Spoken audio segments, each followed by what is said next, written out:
Hey guys, welcome to my channel. Today we're doing a review of Hal Higdon's app.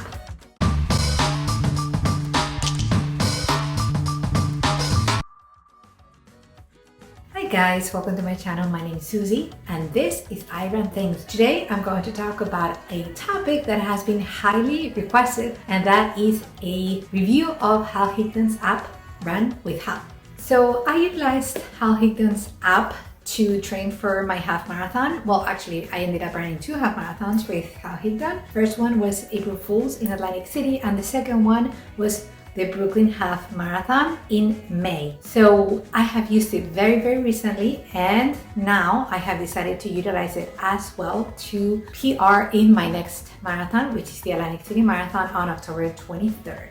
Now this video is gonna have 3 differentiated parts. In the first part, I'm gonna walk you through the app itself, how it presents you the plan, how it sends you each individualized day of training, and then we're gonna talk about the pros of the app and then about the cons of the app. It doesn't have very many, but it has a couple.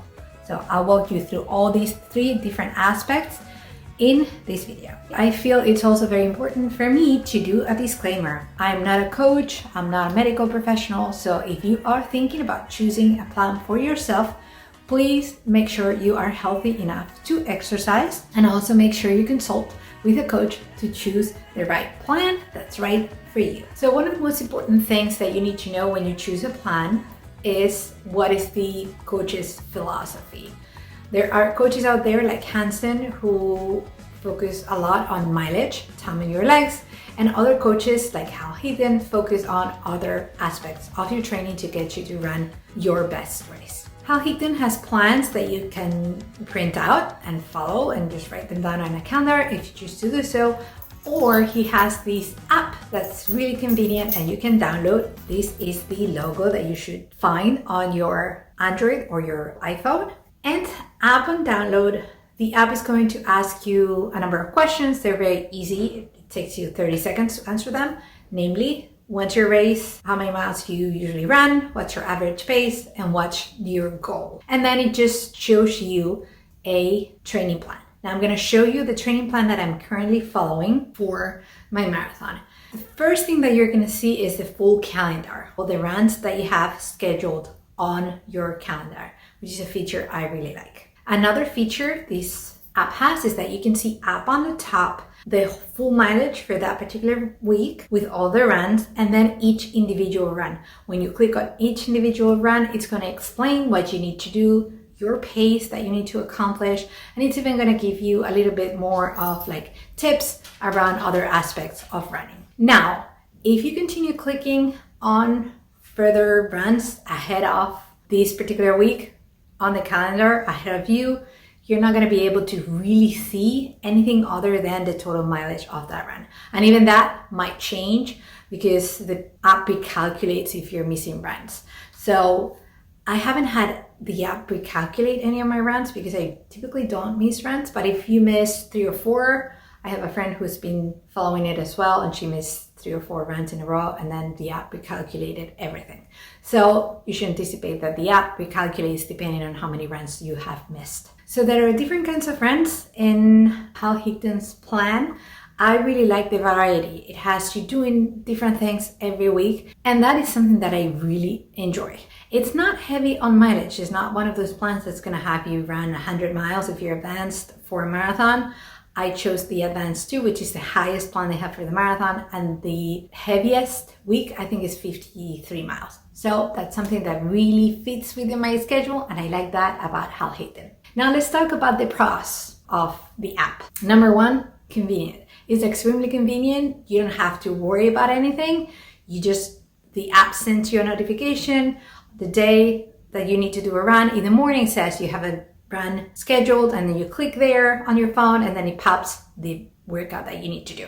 Very easygoing. You can sync up your Garmin with the app, and it just works beautifully. So I really like that. It's really convenient. You don't have to like mess up with inputting the your run and your times and your pace and everything. The app really gathers all the information for you. All you have to do is step, and then it magically, the run from your Garmin or your Polar, whatever watch you're using, syncs up with run with Hal. So it's phenomenal in terms of convenience for the average runner. Number 2 that I really like, it's very doable. When I was training for my half marathons in the spring, it got me to where I wanted to go, and it never felt like I was overtraining. So it's a plan that works really well. We'll see how this marathon block works for me. But in terms of the half marathon, which is the one that I finalized for these 2 half marathons, you just get you there and it seems very effortless.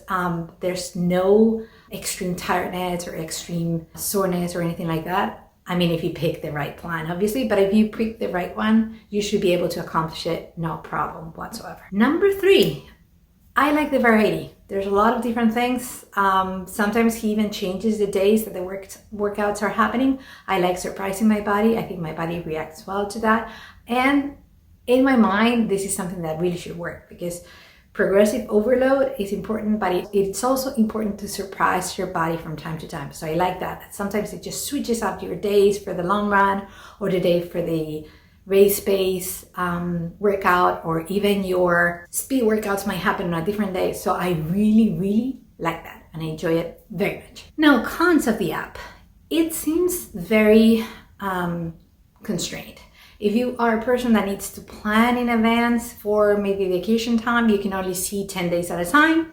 So even though you know your mileage that you're going to be running every day, you don't know which individual workout after the first 10 days. So that is something that you really need to control what's going on in your life with your schedule. This might not be the plan for you. You might work better with something you can print out and see in advance what you're doing each individual day. And another con it has is that if you miss a workout or you overdo a workout, it grades your overall performance. And if you're someone that doesn't deal well with criticism, this might not be the training plan, the app for you. No other app actually has graded me on my workouts. This one does. It tells you you're a B+, you're a B, you're a B-. I've never been a C. I've been a B- a couple times. I still did well during my half marathons. However, if you're someone who does not deal well with being graded upon your runs, this is probably not the app for you. So take it with a grain of salt. You could even just not go there, not go to that screen, because it's a separate screen. Never go to that area of the app. But I do after every single run, to be honest with you. And when I get a B- or a B or a B+, I get a little bit upset. Then I shake it off and I try harder the next time. So the more that you meet the expectations the app has for you, the more you meet your paces and your long runs and you don't miss long runs and you don't overrun as well, because if you do more mileage, it tends to also grade you negatively, then you're going to do well with Hal Higdon. And this is it, you guys. If you like this video, give it a thumbs up, subscribe for more on my face, and if you want to watch more videos, you can go here or here. Run fearless, you guys.